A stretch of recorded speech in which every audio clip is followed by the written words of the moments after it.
हमें पता है कि सीपीयू यूटिलाइजेशन हमें निकालनी है, तो इस केस के अंदर CPU utilisation is equal to 100%, ठीक है ना। From time t is equal to 0 to time to t is equal to 70, CPU utilization is equal to 100%। यानी कि हमारे पास जो CPU यूटिलाइजेशन है that is equal to 100% between these times.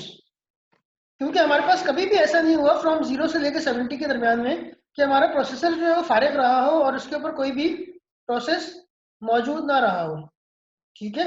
इसका भी टाइम क्वांटम 0 कर देते हैं हम, ठीक है।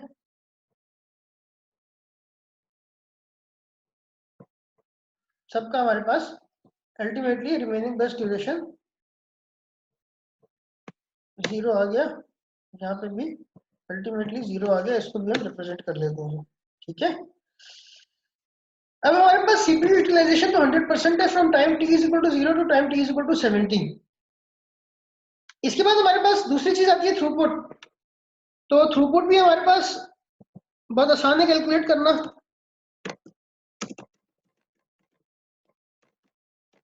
हमारे पास 5 प्रोसेसेस निकले हैं 70 टाइम यूनिट्स के अंदर, तो it is going to be 5 divided by 70 time, जो भी है आप निकाल सकते हैं, इतना कोई वो नहीं है। चले मैं निकाल के दे देता हूँ। 5 divided by 70 is equal to 5 divided by 70 is equal to 0.071, 0.071, ठीक है। थ्रूपुट आ गया।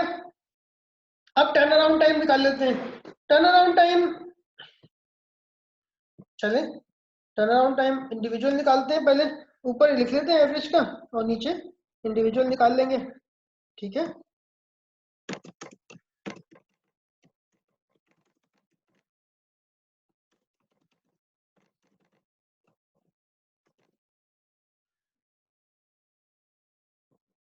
एवरेज बाद में निकालेंगे, पहले निकालते हैं इंडिविजुअल प्रोसेसेस की।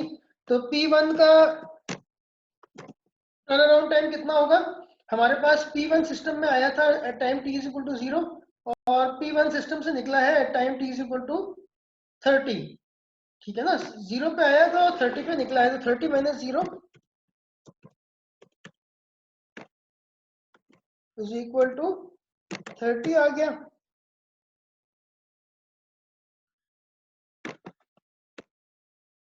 फिर हम आते हैं P2 के ऊपर। P2 का टर्न अराउंड टाइम क्या आएगा? P2 came into the system at time t is equal to 4,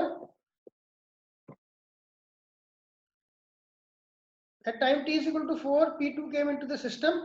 P2 left the system at time t is equal to 50, right?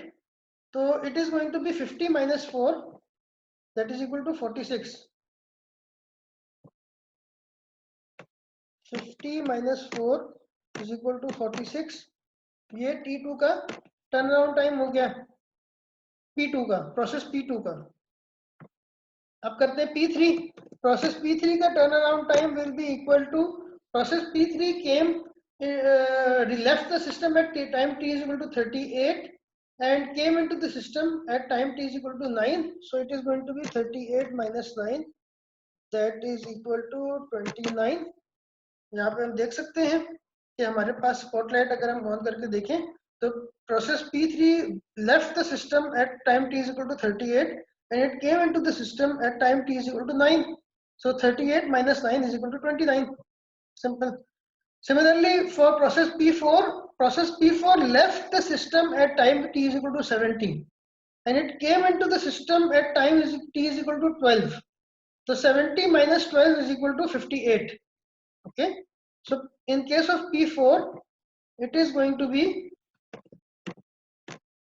70 minus 12 is equal to 58.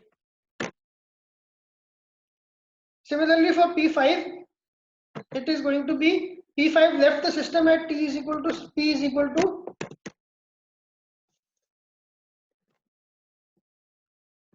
P5 left the system at time T is equal to 66 and it came into the system at time T is equal to 16.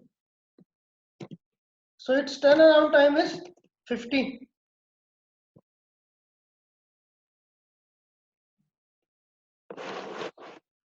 So average turnaround time will be equal to all the turnaround times divided by the number of processes. All the turnaround times are 30 plus 46 plus 29 plus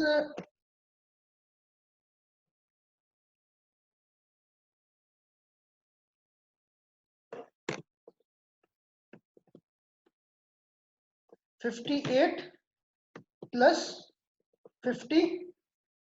So this is going to be equal to somewhere 76 plus 29 is 105. 105 plus 28, 133 plus 50, 183. 183 divided by 5,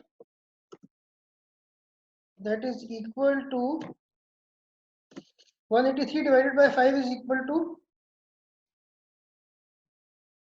183 divided by 5 is equal to 36.6.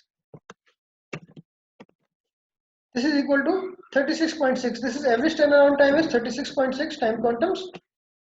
Similarly, जो आखिरी चीज है और बहुत important चीज है, इसको हम कहते हैं वेटिंग टाइम. वेटिंग टाइम को जरा देख लेते हैं. वेटिंग टाइम एवरेज क्या निकलेगा? स्टेरिक waiting time average is equal to,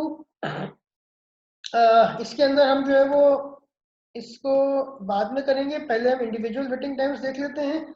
P1 हमारे पास सिस्टम में आया था. P1 सिस्टम में हमारे पास आया था at time T is equal to 0.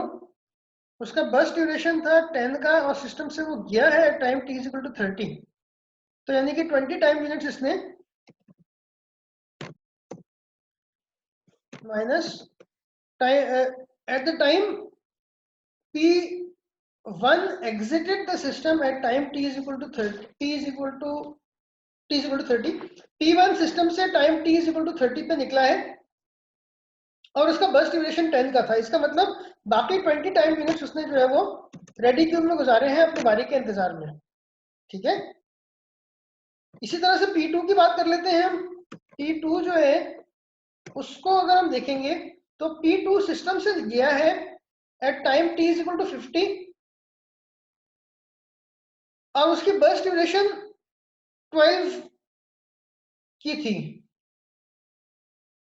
यानी कि 12 टाइम यूनिट्स की इसकी बर्स्ट ड्यूरेशन थी. तो टोटल टाइम जो इसने स्पेंड किया है सिस्टम के अंदर वो था 50 माइनस 4. यानी कि वो आया 50 पे था, वो आया 4 पे था और गया 50 पे. ठीक है ना. तो 50 माइनस 4 ये इसका टोटल टाइम है सिस्टम के अंदर. इसमें से आप बर्स्ट ड्यूरेशन माइनस कर देंगे तो आपके पास आ जाएगा इसका वेटिंग टाइम कि इसने रेडी क्यू में कितना टाइम गुजारा है, which comes out to be 34. दोबारा बता देता हूं, आसान सा है कि आप P2 सिस्टम में आया था time T is equal to 4, वो सिस्टम से गया है time T is equal to 50.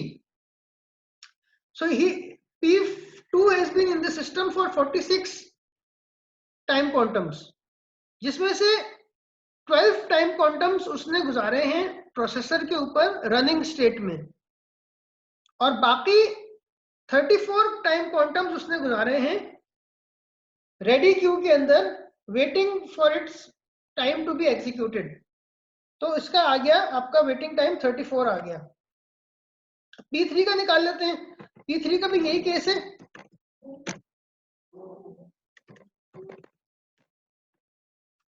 P3 system से गया है at time T is equal to 38. वो सिस्टम में आया था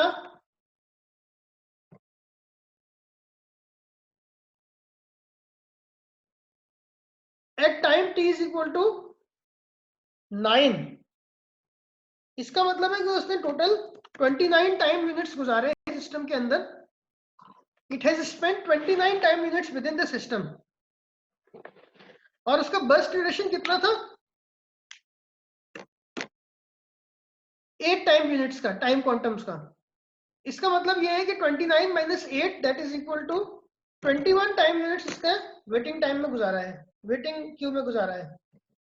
अब आते हैं P4 के ऊपर आ जाते हैं। P4 का भी यही केस है कि P4 जो है उसने टाइम से सिस्टम से एग्जिट किया है at time t is equal to 70।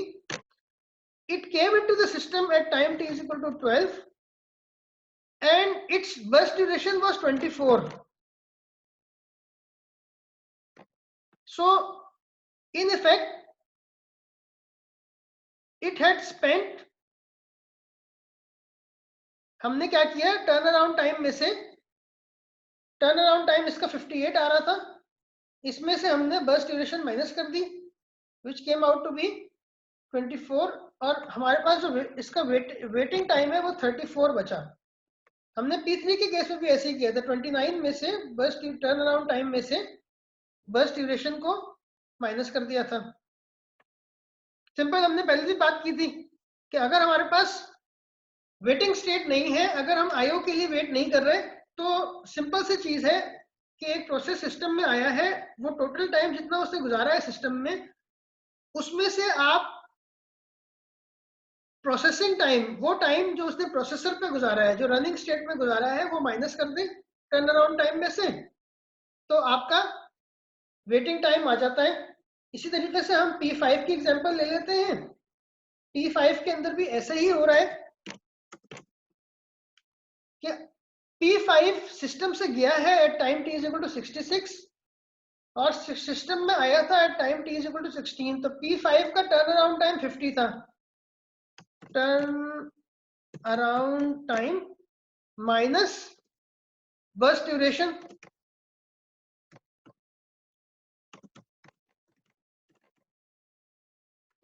that is equal to 50 minus 16, that is equal to 34। Simple, हमारे पास P5 का जो वेटिंग टाइम है वो 34 आ गया हमारे पास। उसकी वजह ये है कि उसका टर्न अराउंड टाइम 50 था, उसका अराइवल टाइम 16 था। 50 माइनस 16, टर्न अराउंड टाइम उसका 50 था, उसका बर्स्ट ड्यूरेशन 16 था, सॉरी। तो इसका आ गया टर्न अराउंड टाइम 34 आ गया। Turn around time minus burst duration 34 आ गया, यानी कि इसका वेटिंग टाइम 34 आ गया। ठीक है, टर्न अराउंड टाइम गलत बोल गया था। P5 का वेटिंग टाइम 34 आ गया, which is turn around time minus burst duration. अब एवरेज वेटिंग टाइम निकालना है तो बहुत आसान है, जितने नंबर ऑफ प्रोसेसेस हैं सबके वेटिंग टाइम्स को डिवाइड करो, ऐड करो और डिवाइड करो number of with number of processes. तो वो अब देख लेते हैं हम जल्दी से। एवरेज वेटिंग टाइम निकलेगा 20 प्लस 34 प्लस 21 प्लस 34 प्लस 34। 34 बहुत ज्यादा आ गया, इसमें कोई बात नहीं, it may be a coincidence. तो हमारे पास ये आ गया 54 प्लस 21 75, 75 प्लस 68, 75 प्लस 60 जो है वो हमारे पास आएगा 135, और 143 divided by 5 that is equal to 143 divided by 5 is equal to, बहुत आसान है ये, 27.6 समथिंग आ जाएगा, 27.6।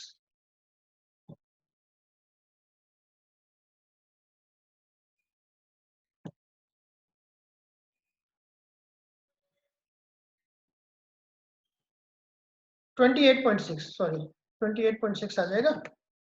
तो ये हमारे पास 28.6 आ जाता है, ये हमारे पास एवरेज वेटिंग टाइम आ गया इसके अंदर।